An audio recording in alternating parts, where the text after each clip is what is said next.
The billions that schools have spent on computers have had little effect on how teachers teach and students learn, save possibly to increase costs and draw resources away from other school priorities. They haven't brought schools much closer to realizing the promising path of building students' intrinsic motivation or frankly outcomes and so forth. Now, that's a line that Clay Christensen, Curtis Johnson, and I wrote back in 2008 in Disrupting Class, and it's still frankly true. And I was reminded of it recently reading Ajay Agarwal's, Josh Gans's, and Avi Goldfarb's book, Power and Prediction, The Disruptive Economics of Artificial Intelligence, because they talked about how, as a point solution, AI could enhance learning in the existing school system to some extent,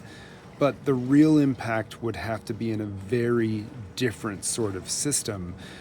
because you can't personalize fully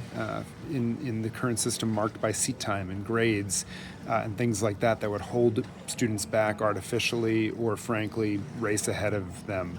And what I think is interesting is that even right now, as a lot of folks love to point fingers at ed tech not having its impact, they forget it's because we're cramming it into the existing school system rather than using it to transform by building schools from whole cloth. Now, that's where micro schools and some other things I think get pretty interesting and might change the outcomes, similar to why we've seen some pretty stunning outcomes from technology in places